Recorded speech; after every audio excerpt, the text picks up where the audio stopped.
Transforming your life through hypnotherapy has never been easier. With the help of your host, Julie from coachinghypnosis.net, and these power-packed minisodes, you're sure to find yourself engaging in more positive behaviors around both your physical and mental health. Here's your host, Julie. G'day, it's Julie from coachinghypnosis.net, and you deserve to know the one massive voodoo hypnosis myth of 2022, because people are tired of being so friggin' fabulous and get told their brain can be possessed by some voodoo wizard, or their brain can get hijacked by a hypnotist, or they can be turned into an android. I'm not a therapist or psychotherapist, but this is my 9th year as a clinical hypnotherapist in strategic psychotherapy. I currently help my clients online. They change their life without changing out of their pajamas. And you deserve to know the truth about possession from a hypnotist's point of view. And as you know, the state of possession occurs in religious rituals. It's been extensively described by anthropologists and psychiatrists. But in 1959, Dr. Louis Martin, a psychiatrist of Haiti, said possession had never been studied by a hypnotherapist. And as you know, voodoo's been practiced in Haiti, some areas of the United States, South America, and Africa. And I don't know about you, but when I think of voodoo, I think of magic dolls and chanted spells. But it turns out voodoo is a religion. It's designed to heal people. It's a healthcare system. But if you're anything like me and you're still spooked out by voodoo, you're not alone. In Sweden in 2013, Pepsi was forced to apologise to Cristiano Ronaldo for a voodoo doll advert. The voodoo doll of Cristiano Ronaldo was tied to train tracks and his head was squashed with a Pepsi can. The Portuguese Facebook page with 130,000 followers proclaimed it would never drink Pepsi again, but Pepsi apologised. And guess what? Portugal beat Sweden in that football game. The score was 3-2. Ronaldo scored all of the 3 goals. Another voodoo advert that was banned was an insurance advert in the Netherlands, where the voodoo was intended for Bill Clinton. And Vogue.com a few years back on Valentine's Day chose the theme Voodoo Priestess. But I don't know about you, voodoo isn't the first thing I think of when I think of Valentine's Day.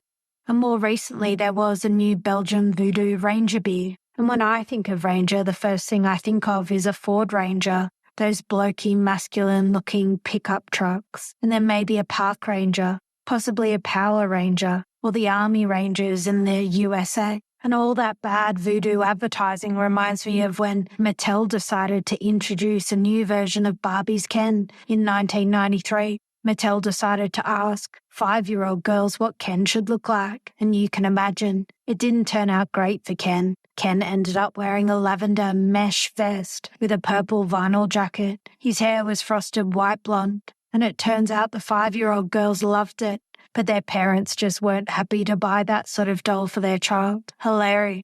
And it's been noted in the International Journal of Clinical and Experimental Hypnosis, the study titled Voodoo, Possession and Natural Experiments, that a voodoo priest is not that dissimilar from a hypnotist because their clients can experience an altered perception or memory. And it's not the first time something weird like voodoo has had great success. In Europe, the Austrian businessman Dietrich Mateschitz travelled to Thailand and discovered a drink that all factory workers were drinking to help them stay awake, and it wasn't available in the pharmaceutical companies. The research showed that no other product had tested as poorly as this. It was disgusting.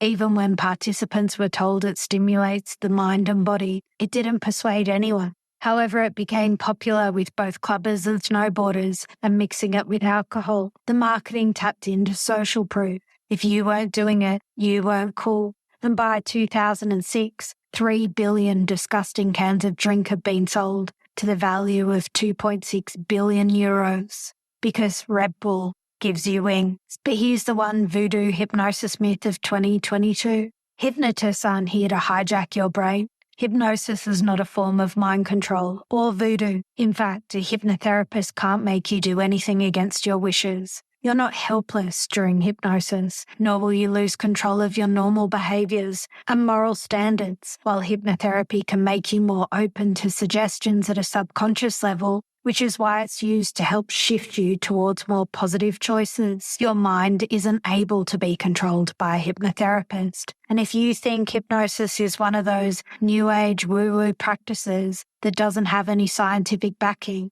the good news is there's a wealth of scientific evidence proving that hypnosis can help with a wide range of issues, including overcoming phobias, losing weight, quitting smoking, and managing stress. And I can only imagine someone like you, with your attention to detail, high standards of seeking out the truth to help society, that you deserve to live the best life that you want to live.